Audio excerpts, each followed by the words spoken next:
네, 내일은 다주택자 양도소득세 중과 유예 종료일입니다. 이후 부동산 시장 어떻게 움직일까요? 오늘은 김학열 스마트 튜브 부동산 연구소 소장과 함께 이 내용 알아보도록 하겠습니다. 소장님 어서 오십시오. 안녕하십니까? 워낙 예민한 문제고요. 그리고 의견도 많이 엇갈리고 있어서 오늘은 철저하게 데이터 위주로 말씀을 드리고자 합니다. 일단은 내일 다주택자 양도세 중과 한시 배제 조치 이게 이제 내일로 종료가 되잖아요. 뭐가 어떻게 바뀐다는 겁니까?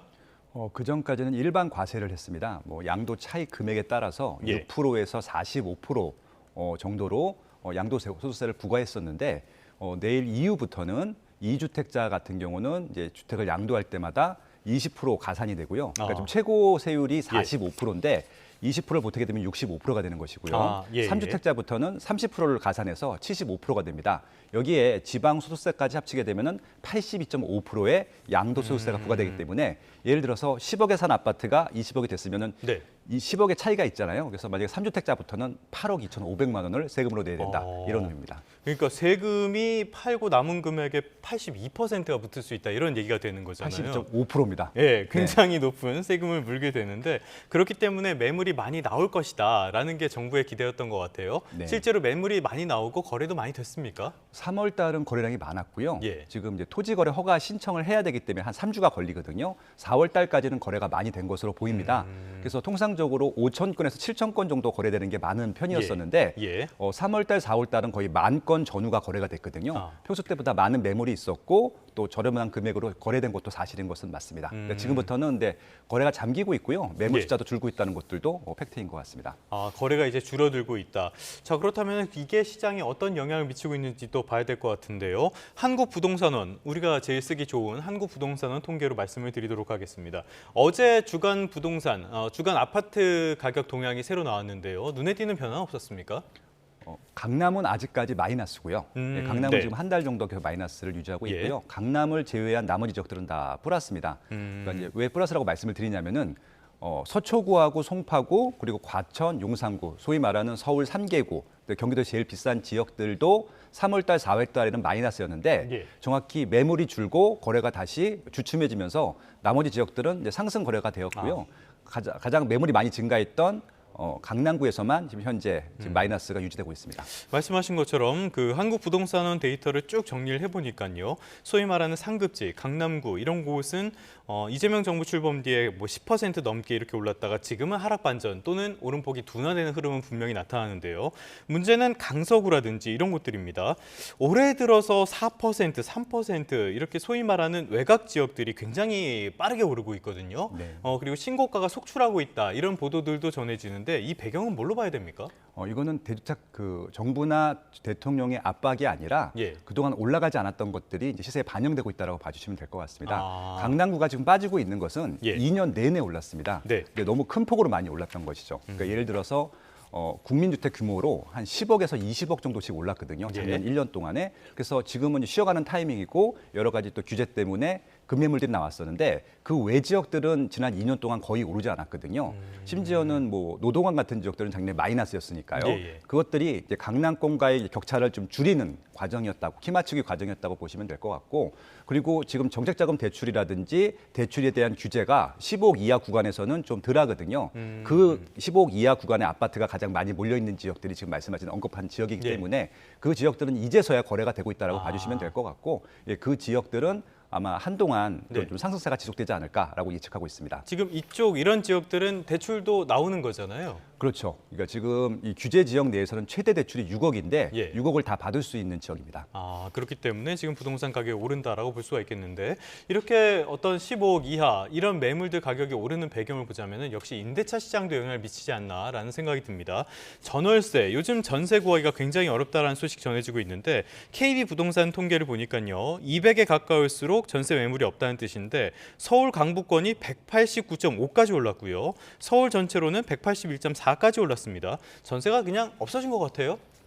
저거 25년 동안 통계 리서치를 하고 있는데요. 이거보다 입주 물량이 더 적었을 때도 전세 물량은 더 있었거든요. 통상적인 시장에서는 전체 세대 수의 한 10% 정도가 전세 매물, 월세 매물로 존재를 했었는데 지금은 10% 이 정도 수준이 아니라 1000세대든 3000세대 단지든 연계 아니면 한계입니다. 그러니까 정말 최악의 지금 시즌을 맞이하고 있고요. 근데 이제 문제는 이것들이 개선될 여지가 없다고 하는 것인데 전세 매물이 없는 이유는 일단 기본적으로 토지 거래 허가 구역 내에서는 한 건이 거래될 때마다 임차 수요가 줄어드는 것들이거든요. 다주택자를 규제하면 규제할수록 아마 임차 매물은 줄어들 것 같고요. 그리고 아까 말씀하신 하급지 같은 경우는 상급지 같은 경우는 전세가랑 매매가랑 갭이 크기 때문에 임차인들이 매매를 할 수는 없습니다. 근데 그들이 매매를 해야 되다 보니까 하급지로 가는 것이고요. 하급지는 자체 수요도 있는데 상급지에서 내려온 이 또 수요가 추가됐기 때문에 매매까지도 이어지고 있습니다. 전세 물량은 당연히 없고요. 그래서 지금 아마 하급지 같은 경우는 특히 경기도 이천까지 포함해서 계속 전세도 올라가고 매매가도 올라가는 그런 시장이 전개될 것으로 보입니다. 그러니까 전세가 없다 보니까 비교적 아직은 가격이 저렴한, 비교적 저렴한 곳으로 가서 매매를 하고 있다 이렇게 봐야 되는 겁니까? 일단은 전세로 찾아서 갔는데 그 지역도 전세가 없는 거예요. 근데 이제 강남권처럼 전세가랑 매매가랑 갭이 큰 지역들은 상상을 못 하는데 하급지는 전세가랑 매매가랑 갭이 작거든요. 그러니까 대출을 받으면은 매매로도 전환할 수 있기 때문에 어쩔 수 없이 이제 강제 매수라고 하는데 전세가 없어서 매매를 선택하는 그런 좀 악순환이 반복되고 있는 것이죠. 전세는 왜 이렇게 사라진 겁니까, 갑자기? 지금 말씀드린 대로 일단 가장 중요한 문제는 토지거래 허가 구역이라는 제도 때문에 그렇고요. 또 하나는 신규 입주 물량이 줄었습니다. 왜냐하면 신규 입주 물량이 들어오게 되면은 한 반 정도는 전세 월세 매물로 나오는데 입주 물량이 작년보다 절반이 줄었거든요.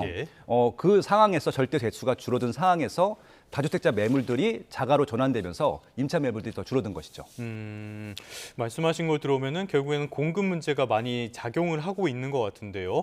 여기에서 끝나는 게 아니라 월세 구하기도 어려운데 또 월세 가격도 엄청나게 오르고 있다 이런 보도들이 많이 전해져요. KB부동산 서울 아파트 가격 월세 가격 지수를 보니까 102.74까지 올라서 역대 최고치로 올랐다고 해요. 지금 월세 시장은 어떻게 봐야 됩니까?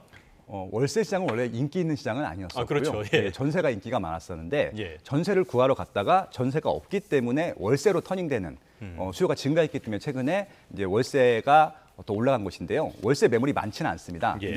매물이 많지 않은 상태에서 수요가 급증하니까 올라갈 수밖에 없었고요. 그래서 실질적으로 지금 2.74%라고 하지만 시장에서는 50만 원, 100만 원, 200만 원 단위로 올라가고 있다고 봐주시면 될 것 같습니다. 그래서 지금 이제 세입자분들의 고민이 이 월세를 주고 계속 월세로 탈 것이냐, 월세 금액이 올라가는데 아니면 월세 얼추 낼 거 주담대 대출을 받아서 차라리 집을 사는 것이 낫지 않느냐라고 하는 좀 갈림길에 서 있는 것이고요. 결국은 이제 전세가 없어짐으로써 월세가 올라가고요. 월세가 올라가면서 이제 이걸 차라리 사는 것이 낫지 않느냐라고 하는 고민들로 연결되는 겁니다. 월세 낼 바에는 대출 받아 그냥 사겠다. 그래서 이제 자기가 살고 있는 지역은 못 사니까 하급지로 가거든요. 하급지의 매매가까지 같이 올라가는 그런 좀 악순환이 반복되고 있는 것이죠.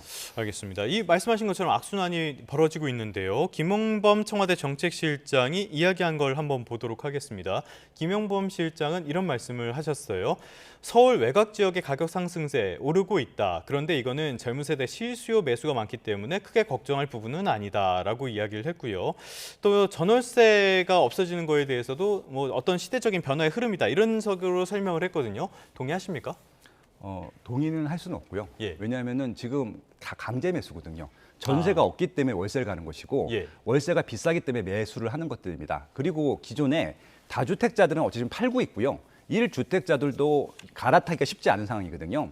지금은 무주택자들만 집을 살 수 있는 기간이기 때문에 무주택자 비율이 높아지는 것은 너무 당연한 겁니다. 뭐 1+1은 2다 이런 거랑 똑같은 것들이거든요.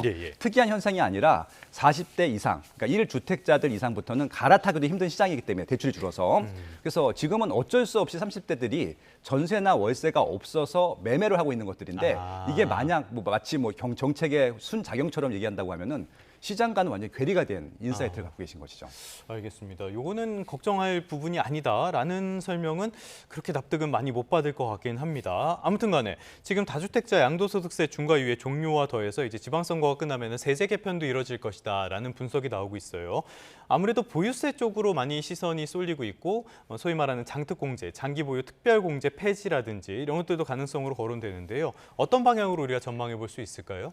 현재 법안이 상정이 돼 있고요. 장기 보유 특별 공제가 이제 그 소유에 대한 공제 부분이 있고 거주에 대한 공제 부분이 있는데 단순히 이제 거주하지 않고 소유만 했던 거, 비거주 주택에 대해서는 공제를 없애겠다라고 하는 게 아마 지금 취지인 것 같고요. 그리고 이제 거주를 하는 사람들한테는 좀 혜택을 더 주겠다라고 하는 것들입니다. 문제가 되는 것은 어떤 것들이냐면은 이제 비거주 1주택자라고 볼게요. 어차피 다주택자들은 장특 공제가 없기 때문에 논의할 필요가 없고요. 비거주 1주택자들 같은 경우는 이 장특 공제를 받기 위해서 아마 매물을 내놓을 것이다, 팔 것이다라고 하는 게 정부의 입장인데 입장을 한번 바꿔놓고 생각해 보면은 만약에 장특 공제가 없어진다고 비거주 1주택자가 이 집을 팔게 되면 무주택자가 되는 것들이거든요. 그걸 선택할 가능성은 낮다라고 보고 있고요. 차라리 지금 임차를 주고 있는 주택에 다시 들어오려고 할 것 같다는 생각이 들어요. 그럼 또 어떤 문제가 생기냐면은 임차 물건이 또 줍니다. 지금 가뜩이나 임차 물건이 적은 상태에서 임차 물건이 주는 방향으로 좀 정책이 작동하고 있는 것들이거든요. 전세가 또 없어지게 된다. 그래서 만약에 장특 공제를 없애게 되면은 아마 전월세 문제는 더 심각해질 것이다. 그렇게 좀 볼 수 있을 것 같습니다. 알겠습니다. 보유세 같은 것들도 이게 뭐 세입자들에게 전가될 가능성도 있으니까요. 세제는 조금 더 종합적으로 판단을 해주면 좋겠고요. 이거 하나 또 살펴보도록 할까요? 증시가 지금 굉장히 코스피가 소위 말하는 불기둥을 계속 보여주고 있는데요. 이렇게 해서 번 돈이 소비로 이어지는 게 아니라 부동산 쪽으로 흘러가고 있다라는 보고서가 나왔거든요. 이건 한국은행의 보고서인데 우리가 여기서 어떤 점을 좀 짚어봐야 될까요?